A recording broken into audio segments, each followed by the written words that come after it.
तो आइए, आपका और ज्यादा समय नहीं लेता, एक दो लीलाएं आपको साहब की सुनाते हैं, घटनाएं। सदगुरु कबीर साहब आज नीरू के घर आ गए, और जब नीरू के घर आ गए तो साहब हमारे ज्ञान उपदेश दे रहे हैं, तुरंत के पैदा हैं, छोटे से बच्चे के रूप में हैं, लेकिन सबसे बात करते हैं, बोलते हैं। और जब बोलते हैं तो ये बात पूरी काशीपुरी में फैल गई कि नीरू के घर एक बालक आया है जो बोलता है, बात करता है। इस बात को सुनकर सारे लोग दौड़ पड़े दर्शन के लिए।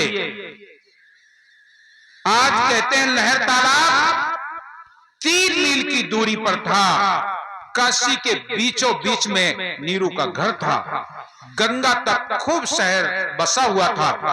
कहते हैं प्रभु जुल्हा के यहां आए, नेमा के गोद में हैं, मनुष्यों की खूब भीड़ लगी देखने के लिए, कौतूहल बस।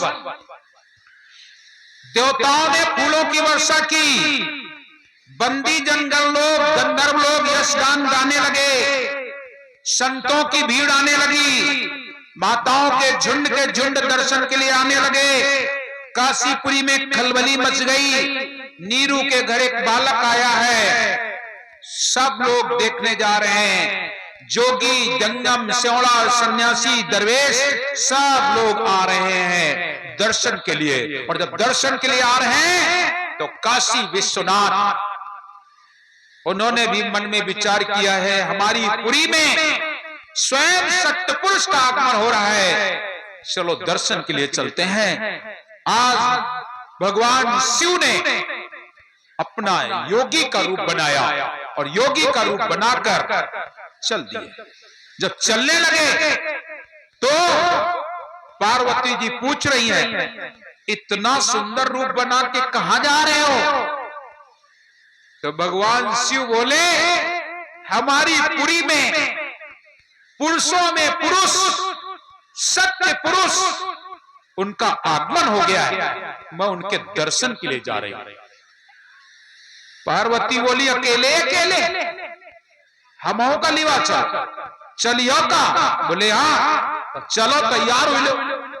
पार्वती जी ने बढ़िया योगिन का रूप बनाया और जा करके पहुंचे। और जिस समय पहुंचे पार्वती जी देखें ये तो तुरंत का सा पैदा बच्चा लग रहा है। शिव जी वहां पहुंचे, प्रणाम किया, 3 बार परिक्रमा किया, त्रिटाक लगाया, डमरू बजाया।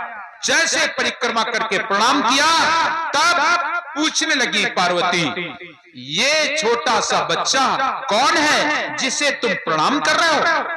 तब कहने लगे शिव, ये वही पुरुष हैं, यही वही पुरुष हैं जो रानी इंद्रमती को जब लिए जा रहे थे तो जिनके रथ के छाया से 84 लाख कुंड खाली हो गए थे। ये वो पुरुष हैं, मेरे और विष्णु सहित इनके समान कोई नहीं है। ये हमारी पुरी में आए हैं संत वेश धारण करके। अब देखते हैं क्या लीला है इनकी, क्या लीला करेंगे।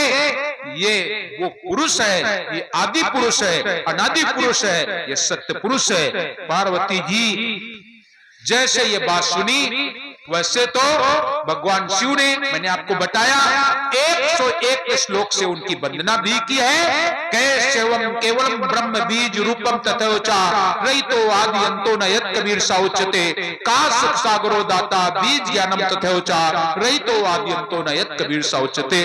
भगवान शिव दर्शन करके चले गए।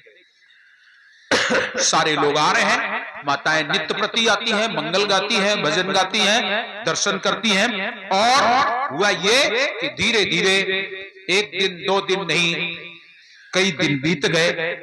माता नेमा कहती है ये तो ना तो दूध पिए ना पानी पिए, कई सही, और शरीर नित्य प्रति बढ़ रहा है, शोभायमान हो रहे हैं, इनका स्वरूप बड़ा सुंदर है, रोज का रोज बदन बढ़ रहा है, लेकिन जलपान भी नहीं कर रहे हैं, पानी तक नहीं पी रहे हैं, दूध भी नहीं ले रहे हैं। माता बड़ी परेशान है, क्योंकि माँ को जब प्रेम हो जाता है तो याद रख लेना, माँ बहुत परेशान होती है। आज माता नेमा ने सदगुरु कबीर को अपना पुत्र समझ रखा है, मेरा बेटा है। और जब बेटा और बेटा को कोई दिक्कत हो तो फिर क्या होगा, कैसा लगता है। आज माता नेमा बड़ा परेशान, इधर उधर सहेलियों से पूछती है कि कुछ खाते नहीं, कुछ पीते नहीं। लोग उनकी, जैसे आप लोग अपने बच्चों की नजर उतारते हैं, आज माता नेमा भी सोचती है कहीं नजर तो नहीं लग गई है। आज उनकी नजर उतारती है, रोज नजर उतारती है, लेकिन उन्होंने एक भी दिन दूध नहीं लिया, पानी तक ग्रहण नहीं किया।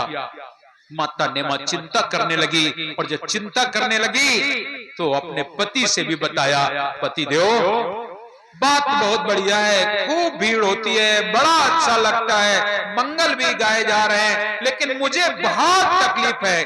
क्या? ये तो दूध ही नहीं पी रहे हैं, ये तो कुछ खा भी नहीं रहे हैं। नीरू को भी लगा कैसे ये है, हम तो इन्हें अपना बेटा समझते हैं और ये है कौन, क्या है, कुछ पता ही नहीं लग रहा। नीरू ने भी इधर उधर बात चलाई कि मेरा बेटा दूध नहीं पी रहा है, पानी नहीं पी रहा है। डॉक्टरों को भी बुलवाया जाता है, तमाम ओझा बैगा होते हैं, वो लोग भी सोचते हैं लाओ मैं ऐसा कर दूं, ऐसा कर दूं। मैंने बताया ना कि माता नेमा तो नजर भी उतार रही है, लेकिन साहब ने दूध नहीं पिया। माता नेमा बोली कहीं से पता लगा के आओ, कुछ करा के लाओ, कम से कम ये दूध तो पिए। माता नेमा की बात मानकर नीरू चला, और जब चला तो प्रिय सज्जनों कहां पहुंचे, जाके बड़े बड़े संतन के पास जाएं, को नहीं बता पावे, सब जन कहें भाई उनकी महिमा वो ही जाने, हम कुछ नहीं जानते। आखिरकार रामानंद जी के पास आ गए, और जब रामानंद जी के पास आ गए तो रामानंद जी को बताया कि मेरे घर जो बालक आया है वो पानी जल कुछ नहीं ग्रहण कर रहा है, बालरूप है, स्वरूप उनका बढ़ता जा रहा है, सुंदर स्वरूप है। आज 7 दिन हो गए हैं, कुछ भी नहीं खाया। अगर आपके पास कुछ हो तो बताओ। रामानंद बोले वो अलौकिक पुरुष है। लोग कहते ना कबीर नामम पतितम पुनीतम युगे युगे स्वामी हरन्ति दुःखम दातार मुक्तम पुरुषम पुराणम शरणारविंदम सततम नमामि। रामानंद जी बोले अलौकिक पुरुष है। ये घटना तो मुझे अष्टानंद ने बताई थी कि एक प्रकाश देखा, कहां मिला बालक? बोले काशी लहर तालाब में मिला। कोई अलौकिक पुरुष है, वो जल नहीं ग्रहण करेंगे, दूध नहीं ग्रहण करेंगे। बोले महाराज आप तो बहुत बड़े संत हैं, कोई उपाय बताओ। बोले उपाय, एक उपाय बताता हूं, अगर पिए तो ठीक, नहीं तो और कोई उपाय नहीं। बोले क्या?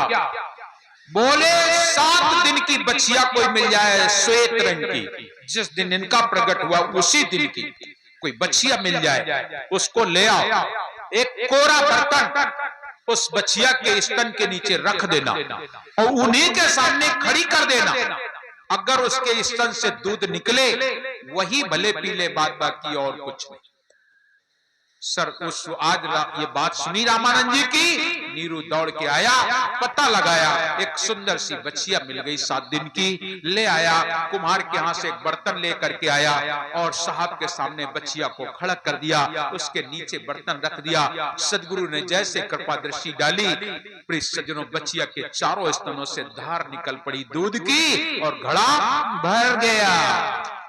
और जिस समय घड़ा भर गया नीरू बड़ा खुश हो गया, उठा करके ले गया साहब के नजदीक। तब साहब ने आवाज लगाई और कहने लगे ए नीरू, मेरा शरीर खाने पीने का नहीं है,